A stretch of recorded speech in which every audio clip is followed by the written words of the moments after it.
एक और form differential equation की लीनियर में है, ये लीनियर डिफरेंशियल इक्वेशन हो गई। इसका सोल्यूशन निकालने के लिए आपको सबसे पहले इंटीग्रेटिंग फैक्टर निकालना पड़ता है, जो कि आता है e की पावर p dx के बराबर। ओके, और अगर इसके सोल्यूशन की बात करें तो मैं डायरेक्ट सोल्यूशन लिख देता हूँ, ये आता है y into integrating factor is equals to qx into integrating factor dx integration.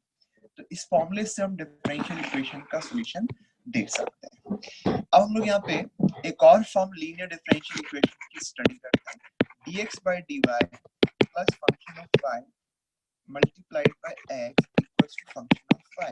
तो आप देख सकते हैं इस फॉर्म से इस फॉर्म में जाने के लिए आप जहाँ x था वहाँ y हो गया, y की जगह एक्चुअली x हो गया, तो इसका मतलब ये है कि आप फॉर्मूला बिल्कुल वैसे का वैसा यूज कर लें। ये एक सेकंड फॉर्म है लीनियर डिफरेंशियल इक्वेशन की, इसमें वेरिएबल का नाम ही तो बदला, बाकी तो काम तो वैसा ही है, वैसे ही आपको सॉल्व करना पड़ेगा।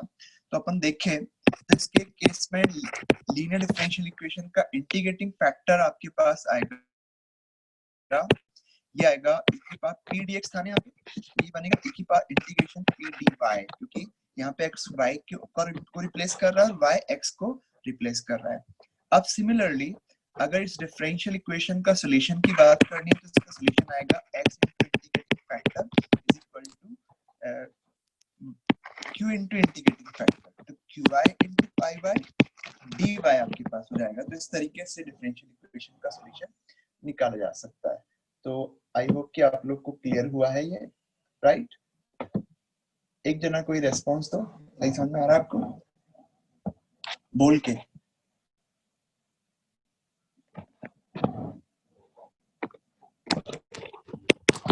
चलो देखें, हाँ क्लियर हो रहा है आप लोगों को?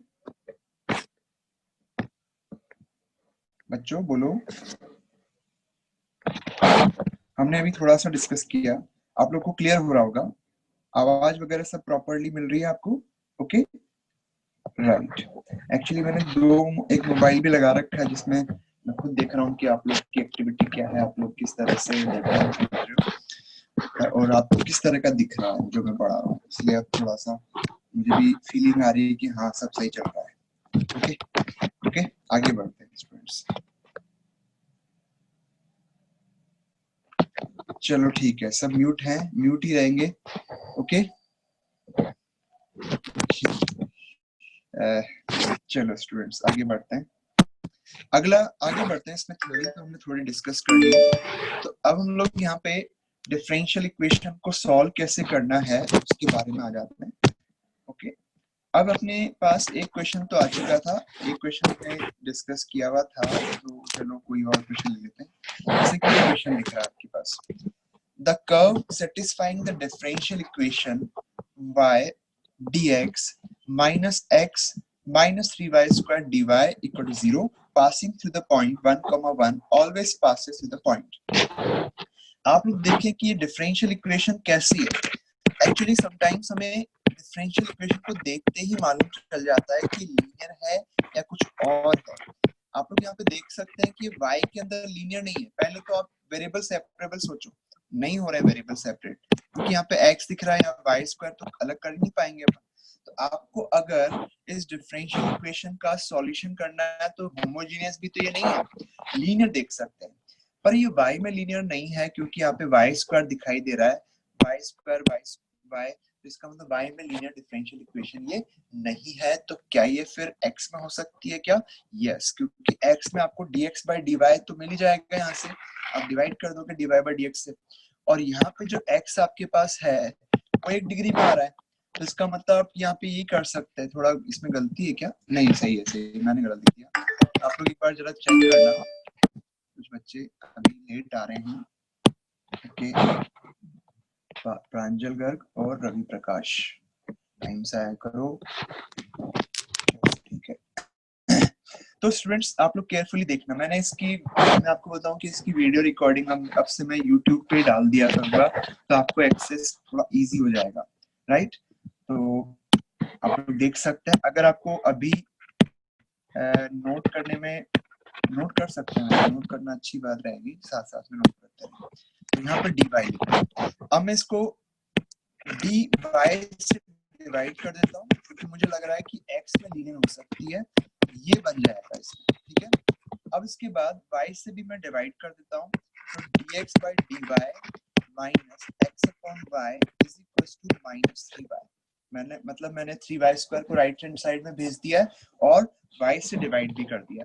तो आप देख सकते हैं कि ये x के अंदर लीनियर है, x और dx by dy 1 डिग्री के एक्सप्रेशंस आपको नजर आ रहे हैं, तो यानी कि इन दोनों के अंदर एक लीनियर डिफरेंशियल इक्वेशन आपको नजर आ रही है। अब इस लीनियर डिफरेंशियल इक्वेशन को सॉल्व करने के लिए आप सबसे पहले इसका इंटीग्रेटिंग फैक्टर निकालेंगे, जिसको आप i y कहेंगे क्योंकि ये फंक्शन ऑफ y बनेगा। तो आपके पास i y क्या हो गया, ये हो गया e की पावर इंटीग्रेशन p dy। तो p आपके पास क्या है भाई, p है कंपैरिजन कर सकते हैं आप लोग, यहाँ पे कंपैरिजन करेंगे किससे, dx by dy plus py into x is equal to qy से कंपैरिजन करेंगे तो py आएगा -1 अपॉन y।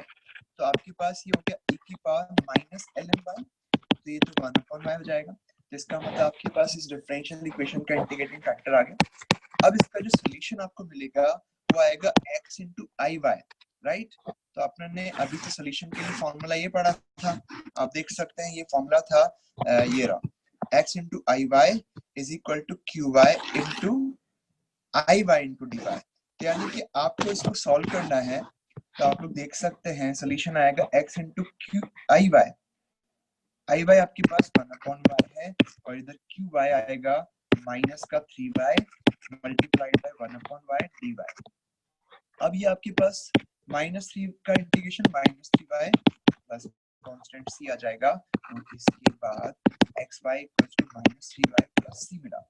आप देख सकते हैं कि ये कर्व जो है जिसकी डिफरेंशियल इक्वेशन आपको ये दे रखी है, ये कर्व आपको 1,1 से भी पास हो रहा है, तो इट पासेस 1,1, इससे c निकल जाएगा, 1,1 पास कराएं तो आपके पास 1 upon 1 equal to -3 plus c, यहाँ से c आपको और मिल जाएगा। तो अल्टीमेटली इस डिफरेंशियल इक्वेशन का जो सॉल्यूशन आपके पास आया है वो x upon y is equal to -3y plus 4। यहाँ से आप लिख सकते हैं x equal to y times 4 -3y। ये आपका आंसर आ गया, डिफरेंशियल इक्वेशन आ गई है। इसने कहा कि ये किससे पास होगा, तो आप पुट करके देख लें, चारों पॉइंट डाल करके देखना पड़ेगा कि किस पॉइंट से पास कर सकता है। तो आई होप स्टूडेंट्स आप लोग को क्लियर हो गया होगा। कोई भी अगर कुछ पूछेगा हैंड रेज कर सकता है, मुझे दिख जाएगा, राइट। तो आप लोग समझ रहे बहुत अच्छे से, वेरी गुड। तो आगे बढ़ते हैं स्टूडेंट्स, तो ये आपको क्लियर हो गया है, ठीक है, मैं आगे बढ़ जाऊं, राइट, ओके। तो अगले क्वेश्चन पे हम लोग चलते हैं। मैं आपको यहाँ पे म्यूट ही रखूंगा, लेकिन अलाउ भी करूंगा कि आप जब, क्योंकि आपको खुद को रेस्पॉन्स देते रहेंगे तो मुझे भी पता लगता रहेगा कि आपको अच्छे से क्लियर हो रहा है। कोई एक जना भी बोल दे, कोई भी एक जना बोलेगा तो पता लग जाएगा कि हाँ सब बेटर लग रहा है आपको। ओके स्टूडेंट्स, तो ठीक है, आगे बढ़ते हैं। अगले क्वेश्चन पे हम लोग मूव करते हैं। अगला क्वेश्चन देखो मैंने ये ले रखा है, ये ले लेते हैं। आप देख सकते हैं कि if the general solution of differential equation y dash equals to, आप लोग देख सकते हैं, हर्षवर्धन सिंह कुछ बोलना है आपको, हर्ष बोलो। मैंने अनम्यूट तो कर दिया है, सब मतलब अलाउ किया हुआ है, आप बोल सकते हैं। चलो ठीक है, हर्षवर्धन कुछ बोलना है, रोक दिया तुमने मेरे को। हर्षवर्धन बोलो। चलो नहीं बोलना है, नहीं बोलना चाहते हो तुम, आगे बढ़ते हैं। मैंने अनम्यूट कर दिया वैसे आप लोगों को, जो भी लोग बोलना चाहते हैं। अच्छा अब क्या है, अब आप अलाउ कर दिया मैंने आपको, बोल अनम्यूट करके। यस सर, क्लियर हो रहा है? Yes sir. सर अपन इसको इंस्पेक्शन मेथड से भी तो कर सकते हैं, इंस्पेक्शन मेथड से कर सकते हैं। चलो उससे भी चलते हैं, अपने आप को वापस बस जो डिफरेंशियल इक्वेशन है इंस्पेक्शन मेथड से करते हैं। देखो बिल्कुल सही आपने बोला है, सही चीज। आपके पास है differential equation y dx - x dy plus 3y² dy is equal to 0। आप देख सकते हैं कि ये जो डिफरेंशियल इक्वेशन है इसको हमने यहाँ लिख दिया।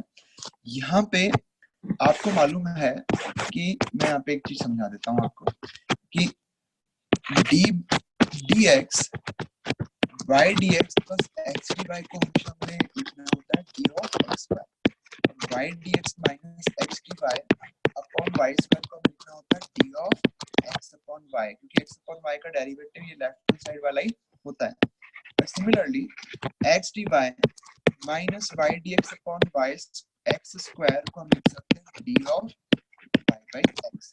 इस इंस्पेक्शन मेथड में ये 2-3 फॉर्मूले ही चाहिए होता है और ये मेथड कई जगह बहुत हेल्प करता है। आप एक काम करें, इस पूरी इक्वेशन को y स्क्वायर से डिवाइड कर दें। इससे क्या हो जाएगा, लेफ्ट में ये जो आपके पास है y dx minus x dy upon y square, ये आपको मिलेगा d of x upon y और ये y स्क्वायर कैंसिल हो जाएगा और ये केवल 3dy बच जाएगा। तो आप देख सकते हैं कि अब इसे इंटीग्रेट किया जा सकता है, तो x upon y plus 3y equal to constant c। तो हमारे पास इस डिफरेंशियल इक्वेशन का जो सॉल्यूशन आया, आप देख सकते हो यहाँ पे जो आया वो यहाँ पे भी दिख रहा है, ठीक है।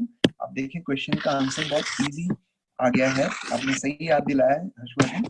मुझे मैं उस समय नहीं सोच पाया था कि ऐसे चल जाएंगे। तो स्टूडेंट्स बढ़िया चीज है, इस तरह से हम लोग सॉल्व कर सकते हैं। तो आगे बढ़ते हैं स्टूडेंट्स, क्लियर है आपको? देखें आगे बढ़ते हैं। नेक्स्ट क्वेश्चन ये रहा, हर्षवर्धन क्लियर हो गया ये सॉल्यूशन इस तरीके से, बिल्कुल सही है। आगे बढ़ते हैं, इस 45 Yes, नंबर sir. पे मैंने आपको ये जेई मेन ऑनलाइन लिखा हुआ है ना, ये 45 क्वेश्चन आपके सेक्शन क्या बोलते हैं, रिव्यू सेट जेई मेन जो है ना उसका ही है क्वेश्चन। मैंने उसी में से फोटो खींच करके यहाँ पे अलग अलग चिपका रखे हैं ताकि आप क्वेश्चन को देख पाओ। अदरवाइज क्या होता है कि आपको जाकर के अपने नोट संभालने पड़ते हैं कि सर ने 45 क्वेश्चन बोला निकालो। तो अभी आपको केवल सामने बैठ करके देखना है, समझना है और नोट करना है और ज्यादा कुछ हेडेक नहीं करनी है, ठीक है। If the general solution of the differential equation y dash equals to, ये आपके पास एक डिफरेंशियल इक्वेशन का सॉल्यूशन हमें निकालने के लिए कहा है और वो कह रहा है कि y equals to y ln cx equal to x है। तो चलो ठीक है, देख लेते हैं इसको। तो आप लोग देख सकते हैं कि dy by dx equals to y upon x plus some function of y upon x। आप लोग यहाँ पे नोटिस कर सकते हैं कि dy by dx y upon x का फंक्शन बन रहा है। इसका मतलब ये एक होमोजेनियस डिफरेंशियल इक्वेशन है। मैं इसको लिख देता हूँ, होमोजेनियस डिफरेंशियल इक्वेशन। अब इसको सॉल्व करने के लिए एक सब्स्टिट्यूशन आपको करना है। y को आप dx पुट करें, y को आप पुट कर दें vx v into x। अब आपके पास dy by dx क्या हो जाएगा, ये आ जाएगा v into x का 1 प्लस x लिखकर v का derivative dy by dx dv by dx हो जाएगा। अब ये सब्स्टिट्यूशन इसमें करेंगे तो आपको मिला v plus x dv by dx equals to v plus pi v, right. ये v से v कट गया। तो अब आप हम देख सकते हैं कि इसके वेरिएबल तो आराम से सेपरेट हो रहे हैं। वेरिएबल्स का सेपरेशन बहुत इजीली दिख रहा है हमें। तो अपन 5v को dv के साथ में चिपका देते हैं। 5v upon dv is equals to dx upon x, right. तो इस तरीके से हम लोग लिख सकते हैं। अब हमें क्या करना है, फाई कोई फंक्शन है और इसने कहा कि अच्छा ओके सॉरी, एक काम करते हैं, इस क्वेश्चन ने कहा कि बताओ फाई 2 क्या होगा। इसका मतलब फाई फंक्शन ही चाहिए। तो ये तरीके से जाने से कोई मतलब नहीं है, मैं थोड़ा सा सॉल्यूशन निकालने लग गया।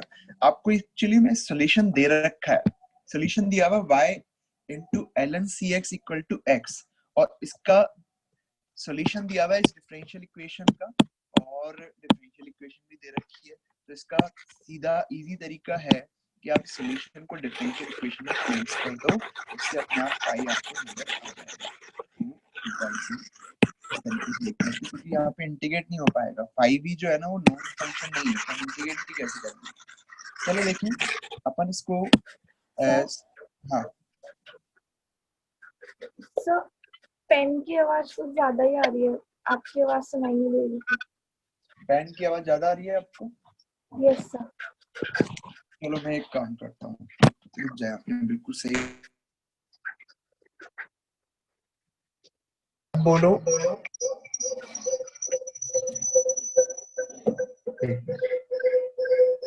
देखो पेन की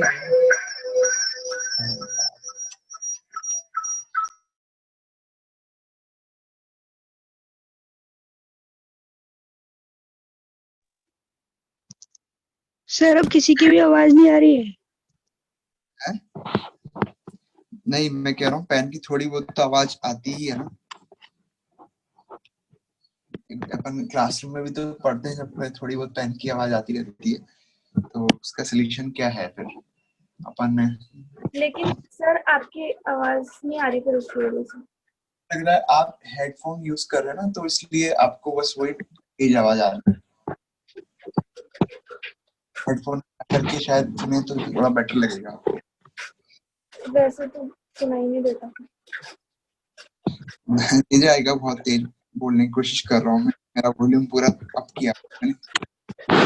चलो ठीक, थोड़ा अभी आज का एक्सपीरियंस देख लेते हैं अपन। आज का मुझे लग रहा है एक्चुअली मैंने कल परसों भी कुछ डिस्कशन क्लास इस तरह से ली है, तो बेटर एक्सपीरियंस रहा, बच्चों ने थोड़ा बेटर समझा। क्योंकि इसमें क्या है कि इस तरीके में आपको क्वेश्चन दिख रहा है, मेनली क्वेश्चन दिख रहा है, और बहुत क्लियरिटी बहुत अच्छी होती है आपको।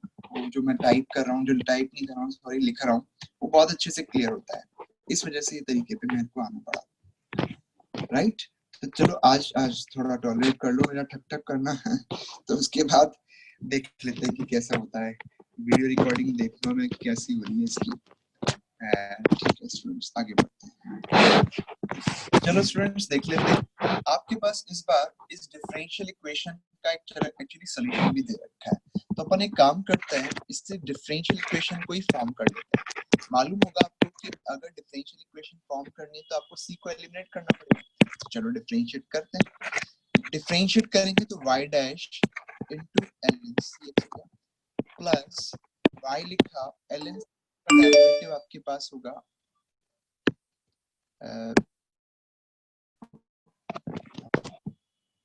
ln cx का डेरिवेटिव आपके पास आएगा 1/cx multiplied by c is equal to 1। ये आपके पास हो गया। मैं स्टूडेंट्स बार बार क्या बहुत देर बाद एंटर करने की कोशिश करते हैं। मैं लॉक कर देता हूँ।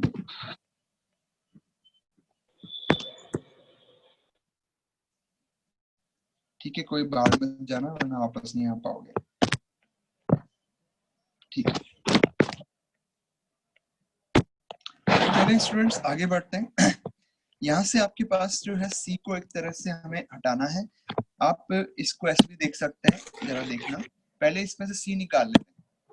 यहाँ से c निकालेंगे तो ln cx क्या मिलेगा, x अपॉन y हो जाएगा। इससे आपके पास मॉड cx क्या जाएगा, क्या आएगा x अपॉन y e की power x upon y। e की पावर x अपॉन y आ गई, राइट। e की पावर x अपॉन y, यहाँ आपको c मिल जाएगा e की power x upon y upon x plus और माइनस। ठीक है, आप लोग समझ गए ना। अब अपन यहाँ से आगे बढ़ते हैं। एक्चुअली क्या होता है कि अगर आपको एक जनरल सॉल्यूशन किसी डिफरेंशियल इक्वेशन का गिवन है, तो उससे हम डिफरेंशियल इक्वेशन बना सकते हैं। और उसको बनाने का तरीका है कि आप डिफरेंशिएट करो और जितने भी आर्बिट्ररी कांस्टेंट है वहां पे उतनी बार डिफरेंशिएट करो, और उस सारे के सारे आर्बिट्ररी कांस्टेंट्स को आप क्या करें, एलिमिनेट करें। तो इससे आपके पास डिफरेंशियल इक्वेशन फॉर्म हो जाएगी, उस फैमिली की डिफरेंशियल इक्वेशन आपको फॉर्म हो जाएगी। तो स्टूडेंट्स ठीक है, आप लोग देखें।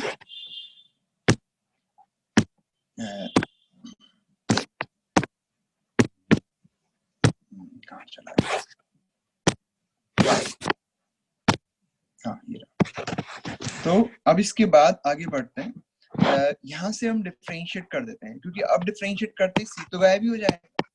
तो सीधे आपके पास डिफरेंशियल इक्वेशन का फॉर्मेशन हो जाएगा। तो u अपॉन v से डेरिवेटिव करेंगे, u स्क्वायर होगा नीचे x स्क्वायर, तो x लिखा e की पावर x अपॉन y का डेरिवेटिव होगा e की पावर x अपॉन y। फिर x अपॉन y का डेरिवेटिव करेंगे तो आएगा नीचे y स्क्वायर और ऊपर आएगा y x का 1 माइनस x y का dy बाय dx, ये आ जाएगा। ये तो हो गया इसका डेरिवेटिव। फिर इसके बाद e की पावर x अपॉन y लिख करके x का डेरिवेटिव। देखो आप लोग डेरिवेटिव हमने किया है, डिफरेंशिएशन करने के लिए हमने क्वोशिएंट रूल लगाया, क्या बोलते हैं, हाँ क्वोशिएंट रूल लगाया है। e की power x upon y divided by x को डिफरेंशिएट किया। तो इसको डिफरेंशिएट करने के लिए हमने क्या किया, नीचे एक्स स्क्वायर हो गया, नीचे आपके पास हो गया एक्स स्क्वायर, और ऊपर लिखेंगे एक्स ई की पावर एक्स अपॉन वाई का ये डेरिवेटिव हो गया यहाँ पे ये वाला। फिर इसके बाद हमने देखें आप लोग क्वेश्चन रूल से डिफरेंशिएट कर दिया। अब इसके आगे बढ़ते हैं। अब ये एक्स स्क्वायर लेफ्ट में लगा तो आपके पास जीरो ही हो जाएगा, तो आपको ये न्यूमरेटर जीरो मिलेगा क्योंकि आपका रेशियो जीरो है ये, तो न्यूमरेटर जीरो आएगा। तो x e की power x upon y, y minus x dy by dx divided by y square minus e की power x upon y equal to 0।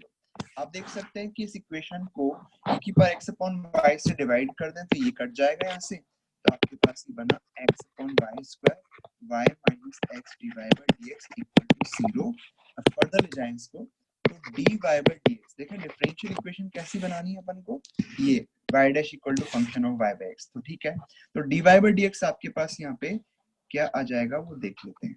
ठीक है, तो ये आपको मिला,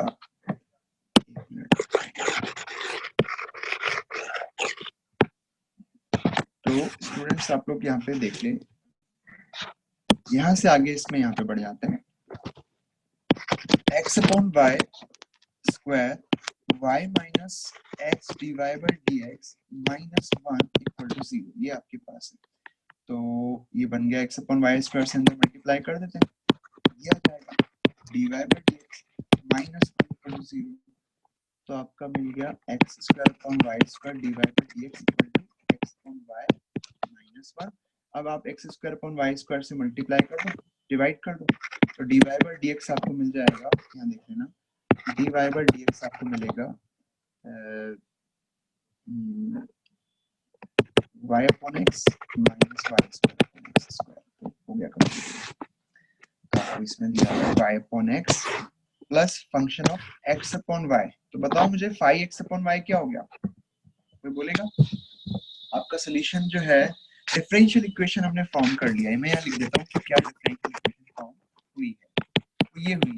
तो अब हम कंपैरिजन करेंगे, कंपैरिजन करें स्टूडेंट्स की 5x अपॉन y क्या हुआ, 5x अपॉन y ये आपका क्या हो जाएगा, देखो इस y square upon x square को हम लोग लिख सकते हैं 1 अपॉन x अपॉन y का स्क्वायर, 5x अपॉन y आपको मिल गया minus 1 upon x upon y का स्क्वायर, राइट।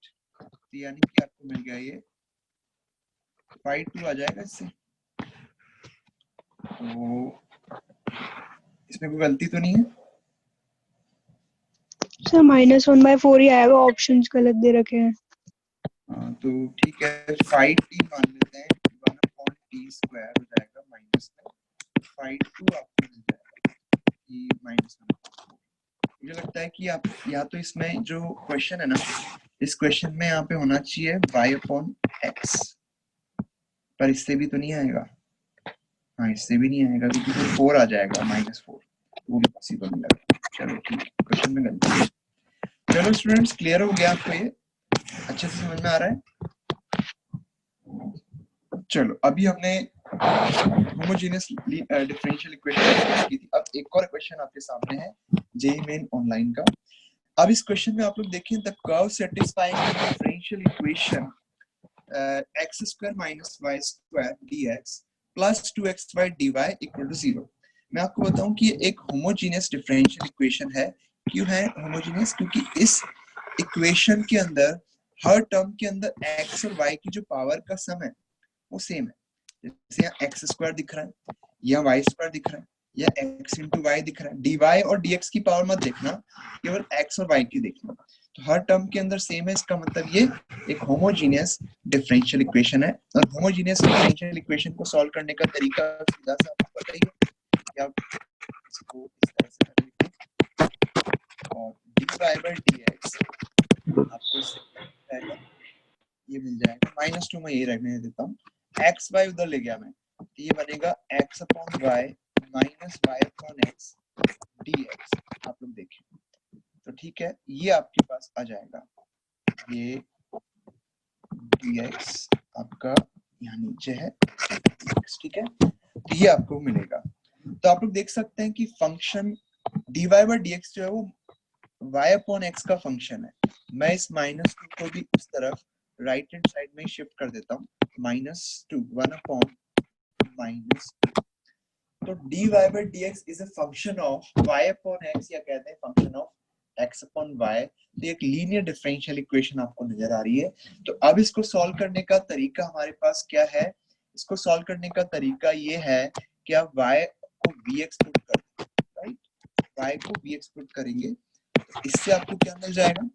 y को vx पुट करेंगे तो dy by dx आपको मिलेगा vx का वर्ग, और x लिखा v का डेरिवेटिव हो गया dv by dx। तो ये पुट कर देंगे तो आपको v plus x dv by dx is equal to 1 upon v minus v, और ये minus 1 upon -2 आ गया। ठीक है, ऐसे कर लेते हैं। तो अब इसको सॉल्व करके फर्दर सिंपलीफाई करना पड़ेगा। जब भी आप होमोजेनियस डिफरेंशियल इक्वेशन में ये सब्स्टिट्यूशन कर देते हैं तो वेरिएबल सेपरेशन हो जाते हैं। यहाँ देख लेते हैं वेरिएबल सेपरेट हुए क्या। तो आपके पास ये बना 1 minus v square upon -2v, ये हो गया, और इस v को हम इधर राइट में ले गए तो माइनस v हो जाएगा।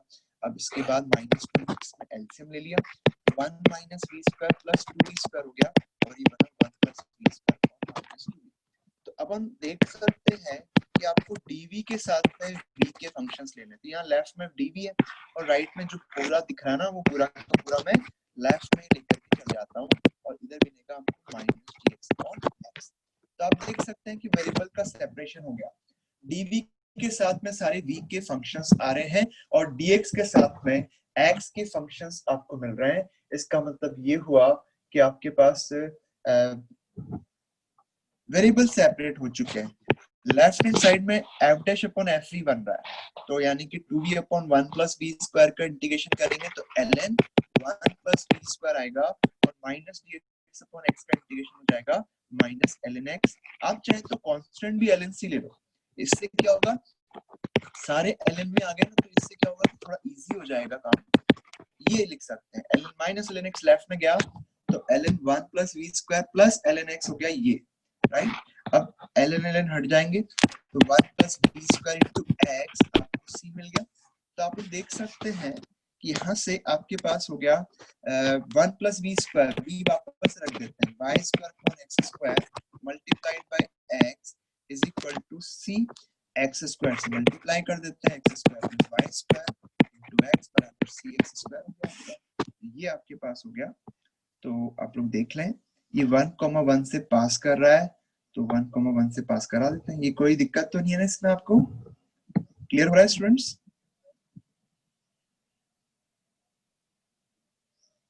चलो ठीक है, आगे बढ़ते हैं। ये आपको मिल गया, ये 1 मिनट x कट जाएगा ना, मैंने कुछ गलती, x तो कट रहा है यहाँ पे, एक x कट जाएगा। चलो ठीक है, सही है, कोई दिक्कत नहीं। आगे बढ़ते हैं।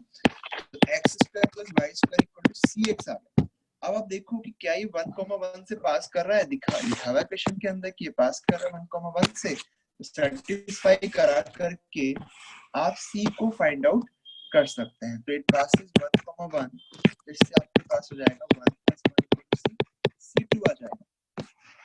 अब c की वैल्यू 2 आ गई, यहाँ पुट कर देते हैं, तो x square plus y square equal to 2x आ गया, यानी कि आपके पास x square plus y square minus 2x बराबर 0। ये आपके पास फैमिली ऑफ कर्व जिसकी डिफरेंशियल इक्वेशन हमें दे रखी थी, उसका एक तरह से एक पर्टिकुलर सॉल्यूशन आपके पास आ गया है। तो हम लोग यहाँ पे देख सकते हैं कि आपके पास सॉल्यूशन डिफरेंशियल इक्वेशन का आ गया है। ओके, तो हमें क्या मिला, आंसर दिख रहे हैं आप लोग?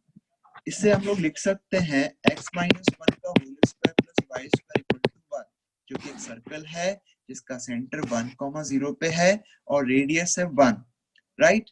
तो फर्स्ट ऑप्शन करेक्ट लग रहा है। फर्स्ट ऑप्शन है a सर्कल ऑफ रेडियस 1, बाकी में पैराबोला, इलिप्स और सर्कल ऑफ रेडियस 2। तो आपका करेक्ट आंसर फर्स्ट आ गया। तो आप लोग देख सकते हैं कि इस क्वेश्चन में एक होमोजेनियस डिफरेंशियल इक्वेशन थी जिसको हमने सॉल्व किया। इसके लिए हमें y अपॉन x को b पुट करना पड़ा, और क्योंकि आपके पास 1,1 से ये कर्व पास कर रहा है, उससे पास करा करके हमने क्या किया, डिफरेंशियल इक्वेशन का पर्टिकुलर सॉल्यूशन भी फाइंड आउट कर लिया है। तो इस तरीके से आप सॉल्व कर सकते हैं। तो क्लियर हुआ आपको, राइट? तो ओके स्टूडेंट्स, क्लियर है आपको? तो सभी लोग अच्छे से समझ रहे होंगे इसे, तो बहुत इजी है, कोई मुश्किल नहीं है, आप लोग क्लियर कर रहे हैं, वेरी गुड, बहुत अच्छी बात है। तो आगे बढ़ते हैं कुछ ने।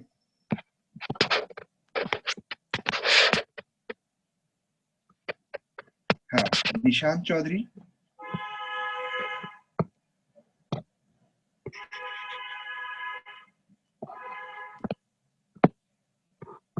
निशांत,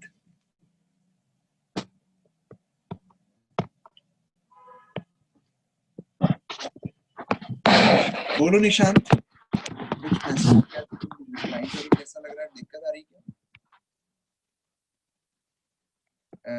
आरुषि आप बताओ क्या प्रॉब्लम आ रही है? सर आपकी आवाज नहीं आ रही, कीबोर्ड की ही आ रही है। मेरी आवाज नहीं आ रही है? नहीं आ रही जब आप कीबोर्ड यूज कर रहे होते हो। अच्छा, कीबोर्ड यूज करें तो उस समय मेरी आवाज थोड़ी दब जाती होगी, थोड़ी तो आ रही होगी। सर पूरी दब जाती है। ओके, अब इसका सॉल्यूशन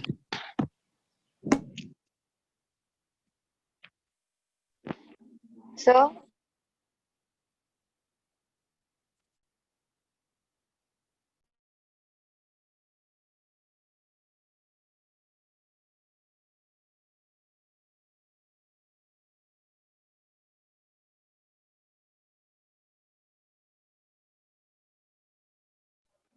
हाँ, आप लोग को आवाज तो मेरी अच्छे से आ रही होगी। अच्छा, अगर मैं दूसरे मोबाइल पे वॉइस के लिए दूसरा मोबाइल यूज करूं और एक मोबाइल पे मैं अगर केवल हेलो, हाँ,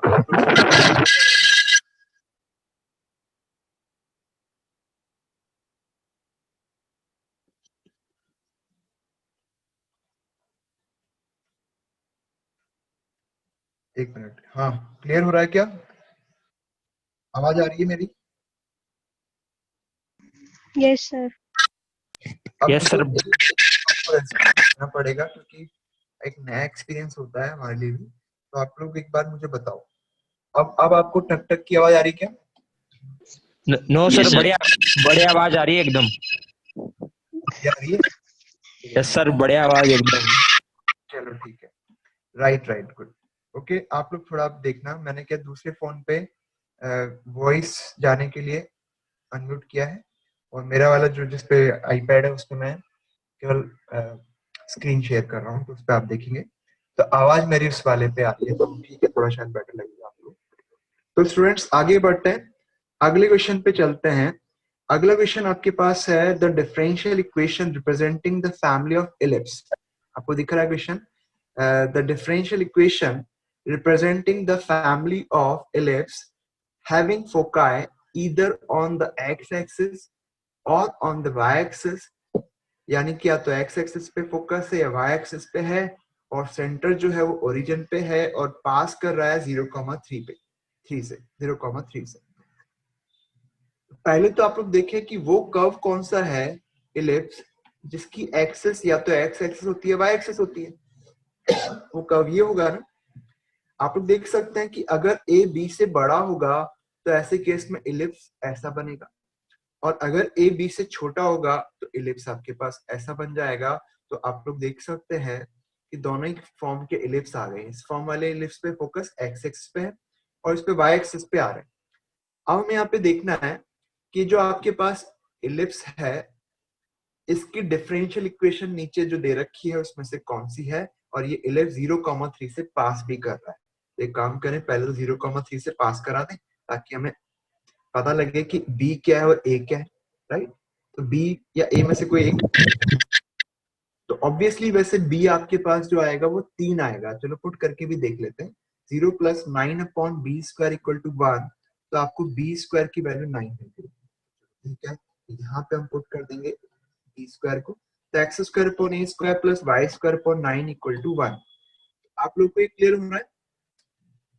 तो हमारे पास यहाँ पे दिया हुआ था कि कोई एक इलिप्स है जिसकी एक्सिस या तो एक्स एक्सिस भी हो सकती है वाई एक्सिस भी हो सकती है, क्योंकि उसके फोकस या तो एक्स एक्सिस पे लाई कर रहे हैं या फिर वो वाई एक्सिस पे लाई कर रहे हैं। तो हमने देख लिया इस तरीके से हम लोग ले सकते हैं। अब इस कर्व के अंदर, इस फैमिली ऑफ कर्व के अंदर कितने आर्बिट्ररी कांस्टेंट मौजूद है? केवल एक। इसका मतलब हमें इसे एक ही बार डिफरेंशिएट करना पड़ेगा और उस एक को एलिमिनेट करना पड़ेगा। डिफरेंशिएट करेंगे, आपको पता है कि किसी भी फैमिली ऑफ कर्व का डिफरेंशियल इक्वेशन बनाना है तो हमें देखना है कि उस कर्व में कितने आर्बिट्ररी कांस्टेंट है। अगर उस पे n आर्बिट्ररी कांस्टेंट है तो आप उस कर्व को n बार डिफरेंशिएट करते हैं और n बार डिफरेंशिएट करके आपको n इक्वेशंस मिल जाती है और एक कर्व की इक्वेशन। तो टोटल n+1 इक्वेशन से आपको आर्बिट्ररी कांस्टेंट्स को एलिमिनेट करना पड़ता है। तो हम लोग यहाँ पे यही करेंगे कि सारे कांस्टेंट को एलिमिनेट करेंगे, लेकिन यहाँ पे एक ही कांस्टेंट है तो केवल एक बार डिफरेंशिएट आपको करना पड़ेगा।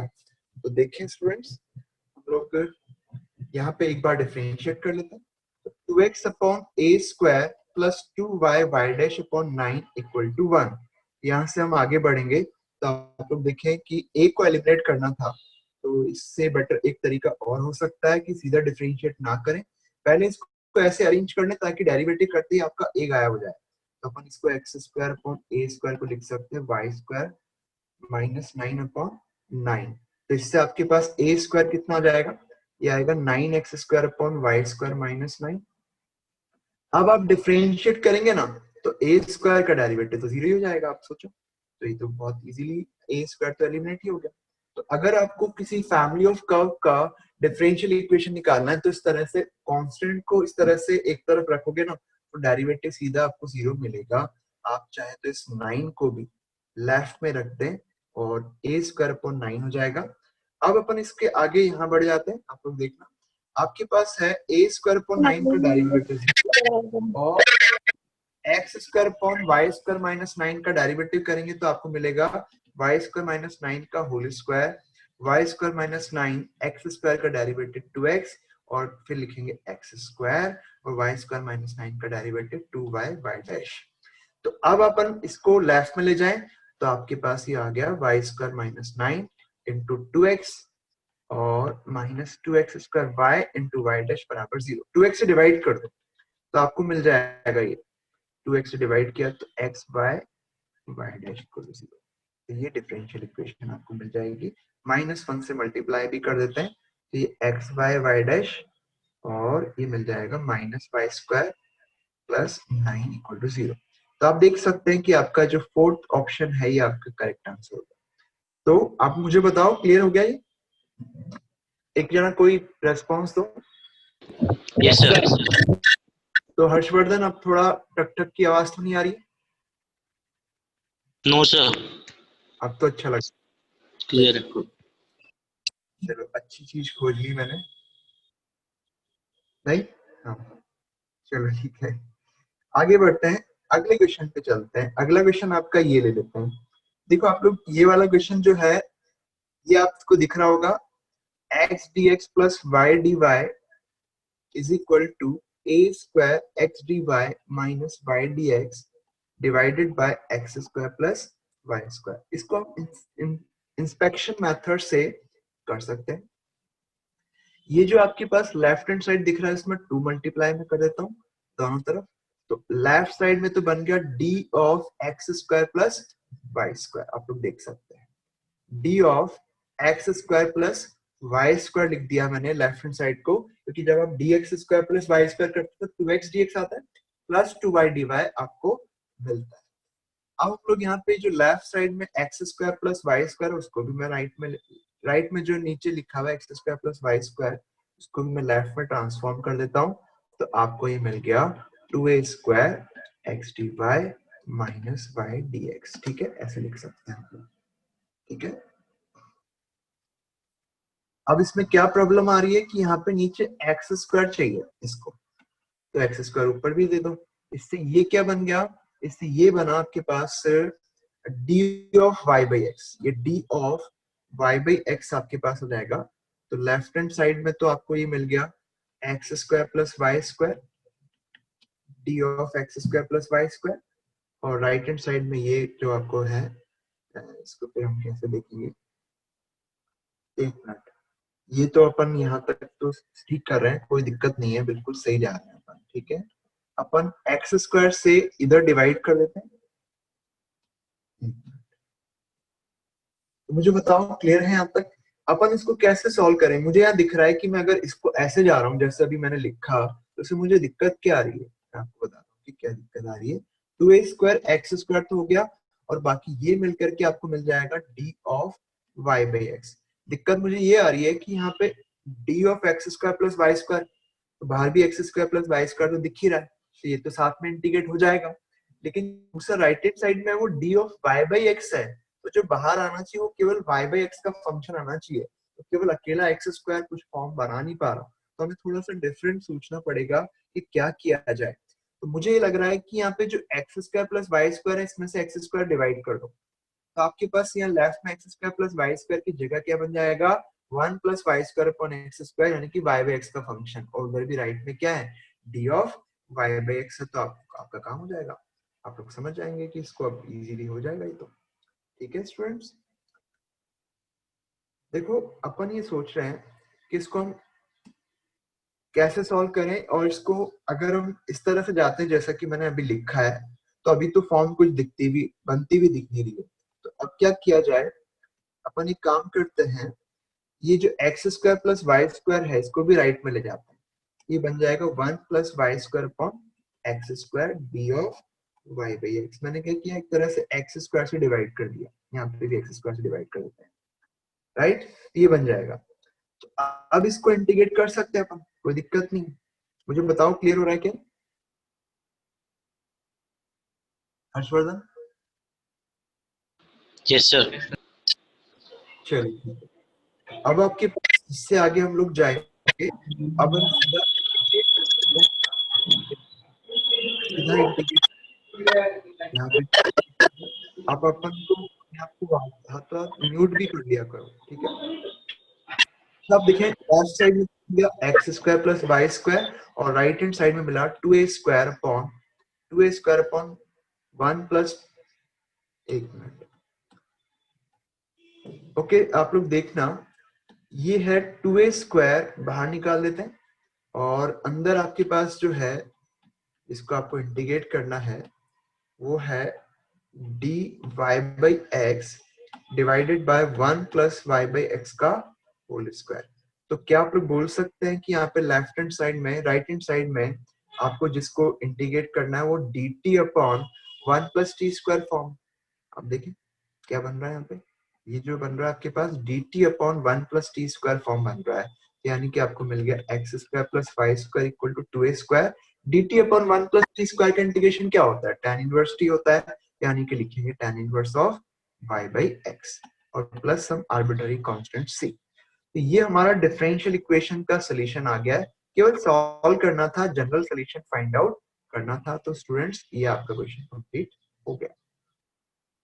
तो आप जब इंस्पेक्शन मेथड यूज करते हो तो अलग अलग तरीके यूज करके देखो कि किस तरह से जाया जा सकता है, कैसे आपके पास आंसर आ जाएगा। ठीक है, हाँ भी क्लियर हो गया आपको? सर राइट सर हाँ बोलो। सर इनिशियली अपन ने 2 से क्यों मल्टीप्लाई किया, अपन उसको सीधा सीधा भी तो लिख सकते थे dx। वापस से बोलो। सर इनिशियली अपन ने 2 से मल्टीप्लाई किया, इनिशियली से इसलिए किया क्योंकि dx स्क्वायर 2x dx होता है ना, तो उसको dx स्क्वायर dxy भी तो लिख सकते थे। बेटा dxy क्या होता है आपको पता है ना, dxy होता है x dy plus y dx। सोचो, ये तो x dy plus y dx थोड़ी है, ये तो x dx plus y dy है, समझ गए ना? यस सर वो देखा नहीं था। कौन बोल रहे हैं? सर रवि प्रकाश। हाँ रवि प्रकाश, क्लियर हो गया ना? Yes sir. ओके गुड, आगे बढ़ते हैं फिर अपन। तो ये क्वेश्चंस आपके सॉल्व कर दिए हमने। अब इस क्वेश्चन पे आते हैं। ये कह रहा है the differential equation representing the family of curve y square equal to 2c x plus root c, ये एक फैमिली ऑफ कर्व दिया हुआ है और इसकी डिफरेंशियल इक्वेशन का ऑर्डर क्या होगा और डिग्री क्या होगा। मैं क्वेश्चन इसलिए ले रहा हूँ क्योंकि इसमें आपको एक बार ऑर्डर और डिग्री का भी क्वेश्चन हो जाएगा और साथ में फॉर्मेशन ऑफ डिफरेंशियल इक्वेशन भी हो जाएगा।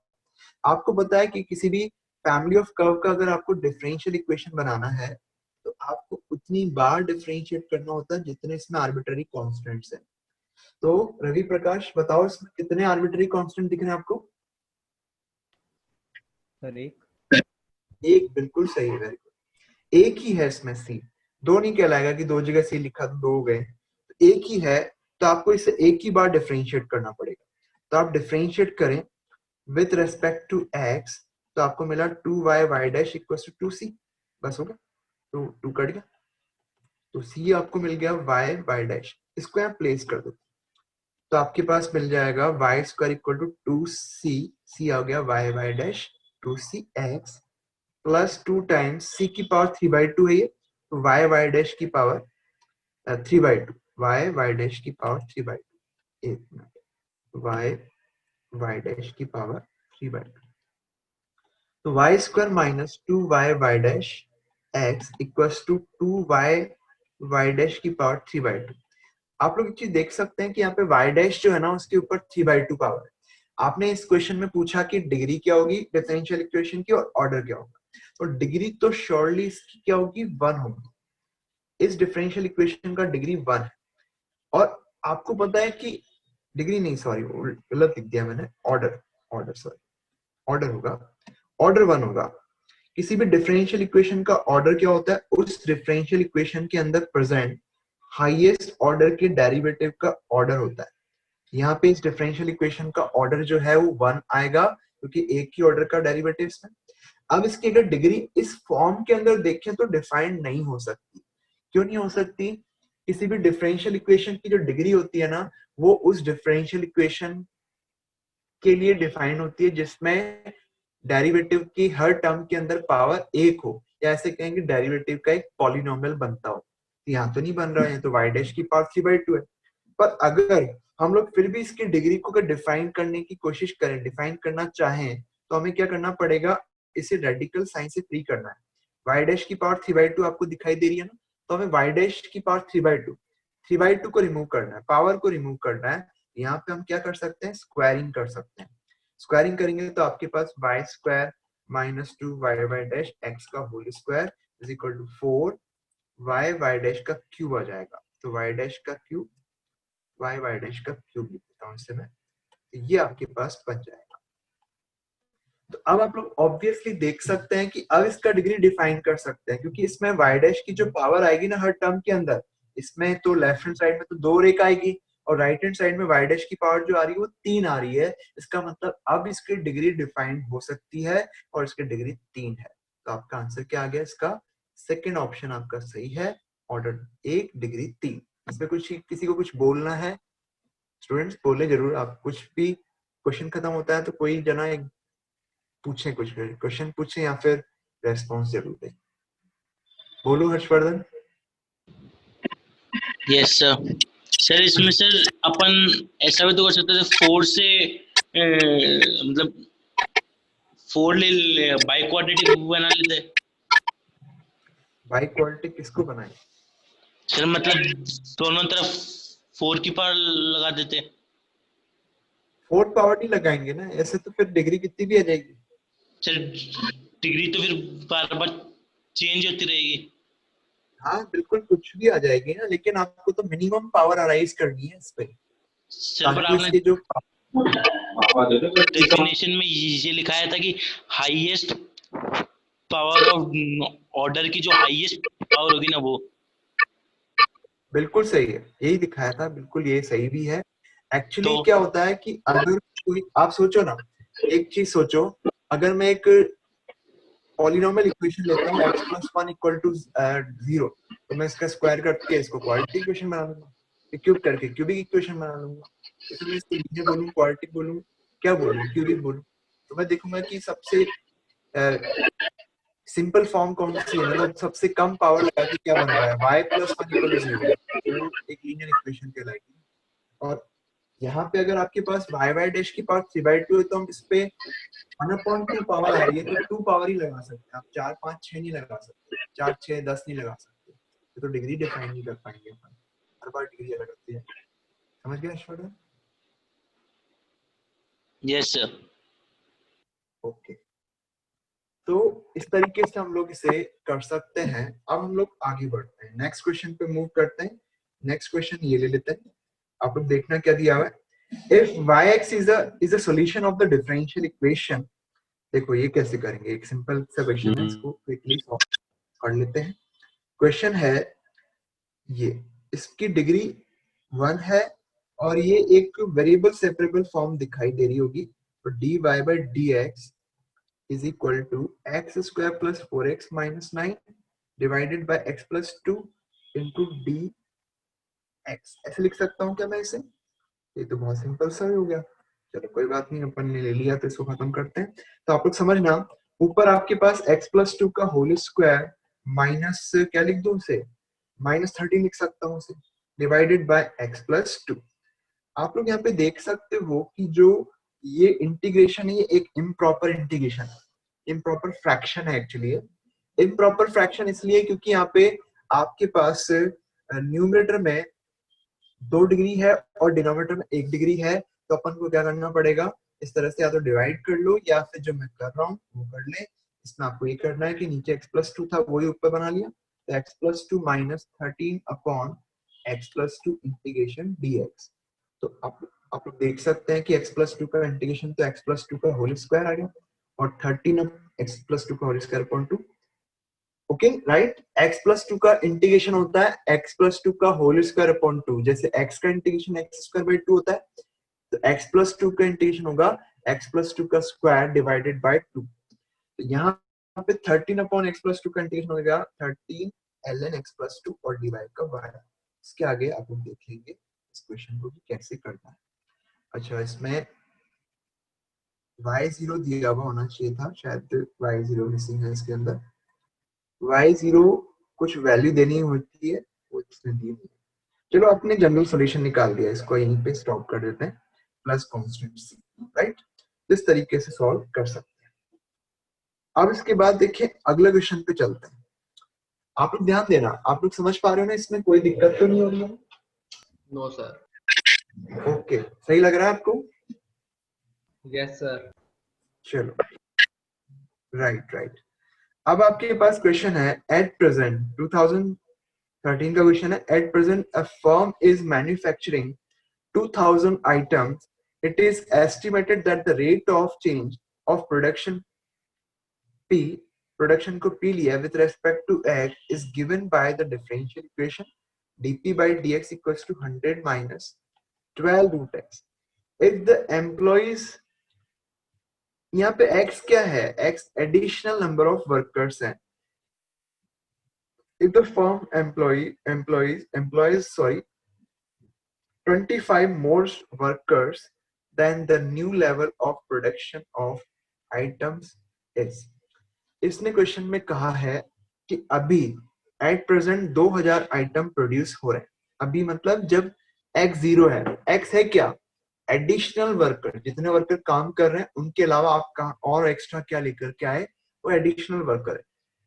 यानी कि जब शुरुआत में कोई एडिशनल वर्कर नहीं थे, जितने वर्कर थे उतने ही काम कर रहे थे, तो अगर एडिशनल वर्कर 0 है तो उस समय प्रोडक्शन आपके पास क्या था, 2000 का था। आपको देखना है कि जेई में इस टाइप की लैंग्वेज वाले क्वेश्चन डिफरेंशियल इक्वेशन के काफी बार पूछे गए, तो आप लोग इसलिए मैं एक क्वेश्चन यहाँ पे ले रहा था, थोड़ा आपको समझ में आएगा अच्छे से। तो dp by dx equal to 100 minus 12 root x, इसको आप एक काम करें, इस डिफरेंशियल इक्वेशन को पहले सॉल्व कर लें, तो इसका सोल्यूशन बहुत इजी निकलेगा क्योंकि आपके पास सीधे ही इसके वेरिएबल को सेपरेट हम कर पा रहे हैं। 100x minus 12 root x का इंटीग्रेशन होगा x की power 3/2 into 2/3 plus some arbitrary constant c, और ये हो गया p equal to 100x minus 12 तो 3 4 जा 12 लिख देते हैं, तो आपके पास ही बन गया 4 2 जा 8 x की पावर 3/2 plus c। तो ये आपके पास इस डिफरेंशियल इक्वेशन का सॉल्यूशन। आपको इस क्वेश्चन में लिखा हुआ है कि x additional number of workers है, जितने वर्कर थे उसके अलावा हम और x ले आए, तो आपके पास जो प्रोडक्शन होगा उसकी रेट ऑफ चेंज जो है वो dp by dx 100 minus 12 root X दे रखी है, तो इस तरह से आपको दिया हुआ है। ओके, तो अब अपन को जो इनिशियल कंडीशन दे रखी है ये वाली, इसको यूज करके हम सी को भी फिक्स कर लेते हैं। तो अपन को यहाँ पे एक्स को डालना है 0, तो प्रोडक्शन 2000 हो जाएगा, और ये 0 एक्स को डाला, ये भी 0 हो गया, ये सी, तो सी की वैल्यू आपके पास हो गई है 2000 के बराबर। यहाँ पे आप लोग पुट कर लेंगे तो पी आ गया 100x माइनस 8x की पावर 3/2 प्लस 2000। तो आप लोग स्टूडेंट्स देख सकते हैं कि ये आपके पास एक पर्टिकुलर सोल्यूशन आ गया है। ओके, अब हमें क्या पूछा है कि अगर 25 वर्कर मोल हो जाए तो प्रोडक्शन कितना हो जाएगा, तो x को 25 डाल देते हैं, तो ये px है, मतलब प्रोडक्शन जब x आपने एडिशनल वर्कर लिया है तो प्रोडक्शन आपके पास दिया हुआ है। अब अगर अपन ने 25 एडिशनल वर्कर लिया है तो P25 आपके पास नया प्रोडक्शन हो जाएगा, तो 100 इंटू 25 माइनस 8 इंटू 25 की पावर 3/2 हो गया 5 क्यूब, यानी कि 125, और ये प्लस 2000। अब 8 इंटू 125 तो होता है 1000, माइनस 1000 प्लस 2000 हो गया 1000, और ये 2500 प्लस 1000 आपको मिल जाएगा 3500, यानी कि आपका टोटल जो प्रोडक्शन होगा वो 3500 हो जाएगा। तो स्टूडेंट्स ऐसे हम लोग सॉल्व कर सकते हैं। तो आप लोग को क्लियर हो रहा है?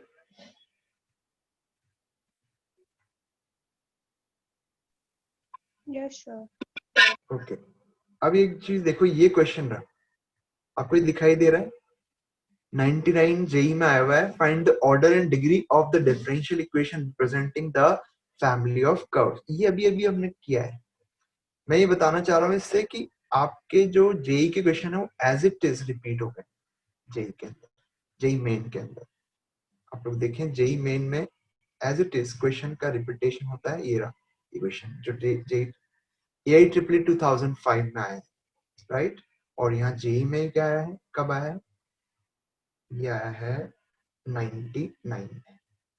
तो आप देख सकते हैं रिपीटेशन क्वेश्चंस का होता है, as it is question repeat हो रहा है। चलो ठीक है, आपके क्वेश्चन सॉल्व हो रहे हैं इसमें। अपन अगले क्वेश्चन पे चलते हैं। ये भी हमने ले लिया, ये भी हमने ले चुके हैं, ये क्वेश्चन ले लेते हैं। तो ये क्वेश्चन तो इजी है, चलो मैं इसको स्किप कर देता हूँ। ये आपको वेरिएबल आराम से सेपरेट हो रहे हैं, तो आप इजीली इसे इंटीग्रेट कर सकते हैं, तो मैं इसको स्किप कर देता हूँ। ये JEE 2007 का क्वेश्चन करूँ कैसे, दिख रहा है आपको, करना चाहिए क्या? No sir. हाँ, एक मिनट, राइट, देख लेते हैं। तो ये क्वेश्चन आपका कंप्लीट है, और ये भी मैं कंप्लीट ही मान देता हूँ। अब इसके बाद नेक्स्ट क्वेश्चन ले लेते हैं। नेक्स्ट कुछ क्वेश्चन मेरे को आप लोगों ने भेजे हैं, वो मैं वो भी सॉल्व करूंगा। अभी आप लोग देखें, ये क्वेश्चन थे, एक मिनट पहले इसमें देख लेते हैं कुछ रह गया क्या। देखो अब ये क्वेश्चन है, ये वाला इंटीग्रेशन का है। मैंने डिफरेंशियल इक्वेशन के अभी काफी क्वेश्चंस डिस्कस कर लिए हैं, तो सोच रहा हूँ थोड़ा अपन आगे बढ़ते हैं, कुछ डेफिनेट के भी क्वेश्चन लेते हैं। आप लोग देखना कि इस क्वेश्चन में जो JEE 2000 में आया हुआ है, gx आपको दिया हुआ है 0 से लेकर x तक function of t, function of ft dt। ft आपके पास हाफ से लेकर के 1 तक दिया हुआ है। आप देखें ft दिया हुआ है हाफ से लेकर के 1 तक, कब, जब t आपके पास हो 0 से 1 तक। और दूसरे में आगे दिया हुआ है ft आपको मिलेगा 0 से लेकर के हाफ तक, कब, जब t आपका 1 से लेकर के 2 आ जाए, राइट। अब इसने कहा कि G2 निकालो। G2 क्या है, Gx क्या है, Gx है ये, राइट।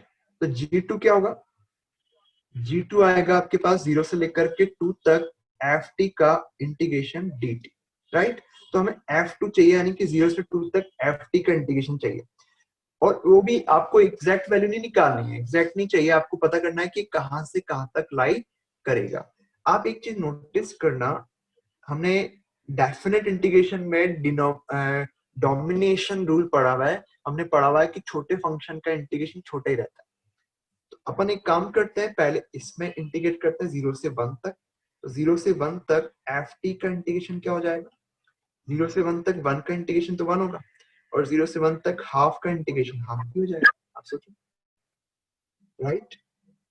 ये हम लिख सकते हैं।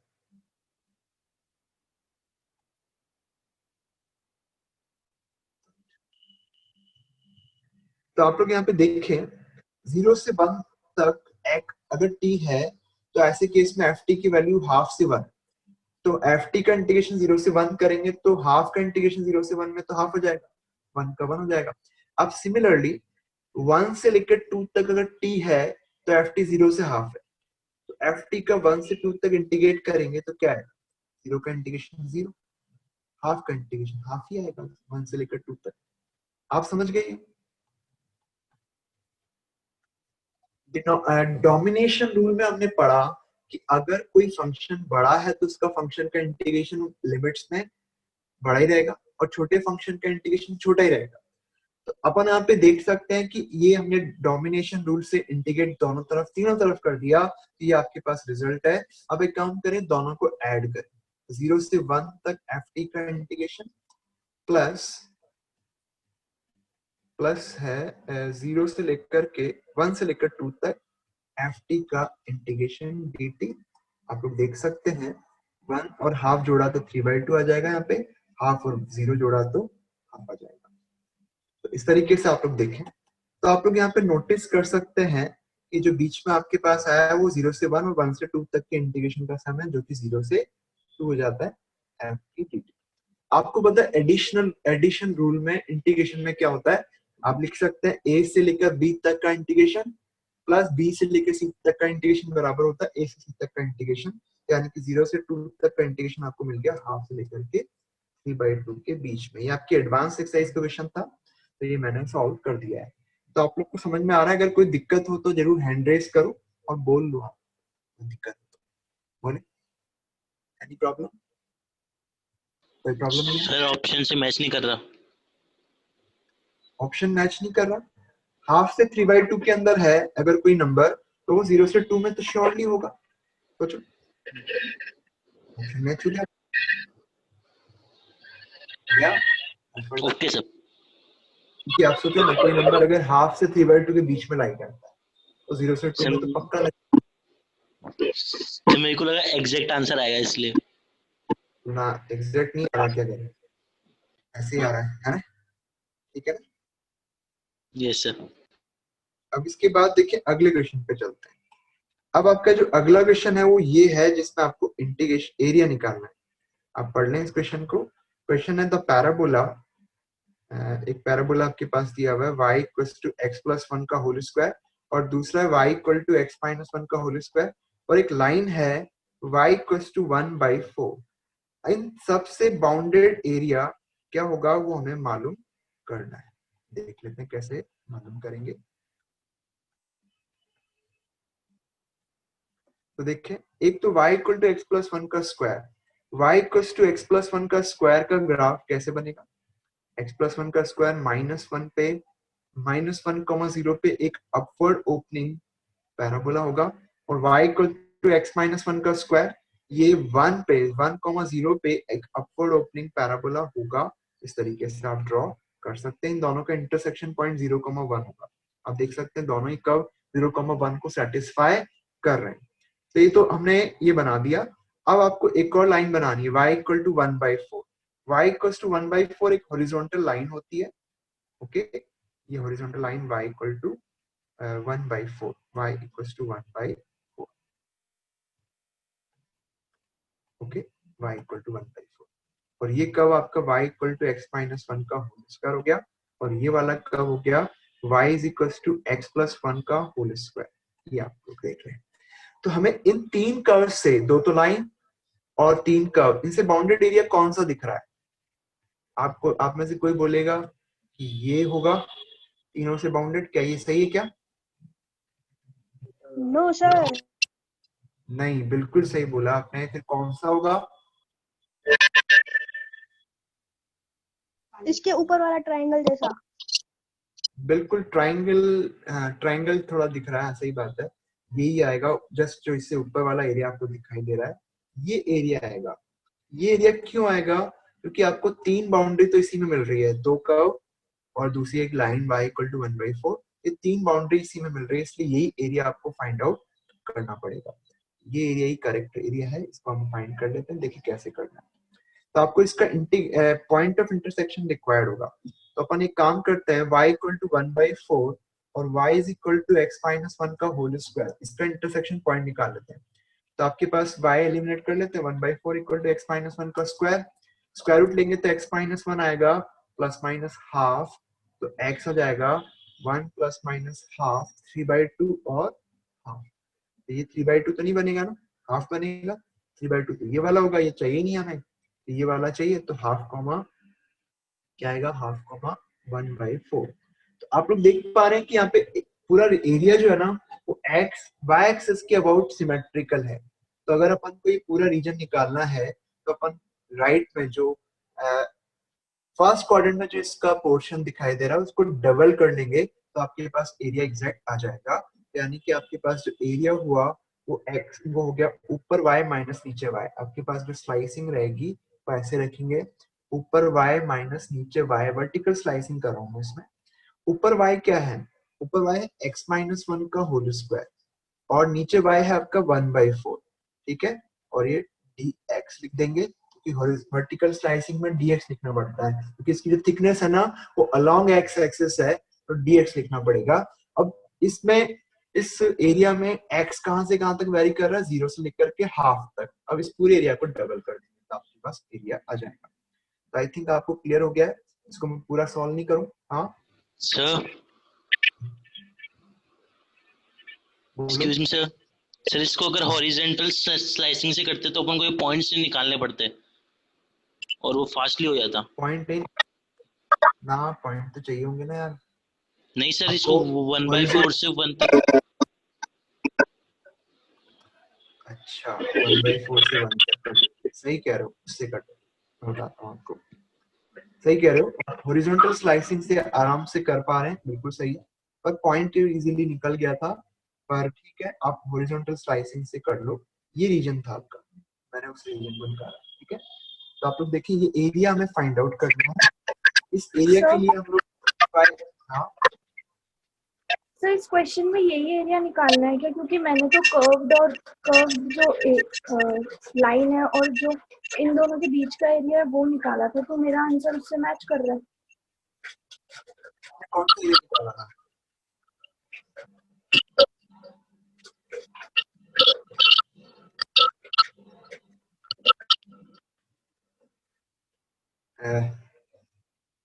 आपने कौन सा एरिया निकाला था? सर ये जो दो एरियाज है ना छोटे जो लाइन के नीचे है पैराबोला के साथ, ये वाला और ये हाँ वाला। ये और ये। बट मैं आपको बताऊं ये गलत है, बिकॉज ये हो सकता है कि सेम आ गया हो, मुझे नहीं पता कि क्या आएगा, लेकिन ये दोनों एरिया गलत है। ये जो एरिया है ना ये एक पैराबोला और एक लाइन केवल इन दो से बाउंडेड है। आपको जितनी बाउंड्रीज दे रखी है ना वो सबकी सब बाउंड्रीज जिस एरिया में होती है ना वही हमें फाइंड आउट करना होता है, राइट। तो इस वाला ये वाला जो मैंने बनाया उसमें आपके y इक्वल टू 1/4 भी है, तो parabola y equal to x plus 1 का स्क्वायर और y equal to x minus 1 का स्क्वायर ये भी है, तो इसलिए यही रीजन आपको फाइंड आउट करना है। तो अगर इसको हम हॉरिजॉन्टल स्लाइसिंग से करना चाह रहे हैं तो आपको right x minus left x करना पड़ेगा। तो राइट x क्या होगा, इससे सॉल्व कर लेते हैं। x माइनस 1 आ जाएगा प्लस माइनस रूट y, तो x कितना हो जाएगा 1 प्लस माइनस रूट y। तो हर्षवर्धन कौन सा वाला y x लें, प्लस वाला के माइनस वाला? राइट x, इस वाले पैराबोला पे राइट x हमें लेना है, माइनस राइट वाला। x आप माइनस वाला लेना पड़ेगा क्योंकि यहाँ पे y एक से कम, right. 1 minus root y minus right x हो गया, आप लेफ्ट x निकालते हैं, लेफ्ट x आपको इससे मिल जाएगा। तो आप लोग देखें तो x y is equal to x plus 1 का स्क्वायर, तो x प्लस 1 हो गया आपका प्लस माइनस रूट y और इससे x आ जाएगा -1 प्लस माइनस रूट y। इसमें कौन सा लूं मैं, प्लस वाला कि माइनस वाला?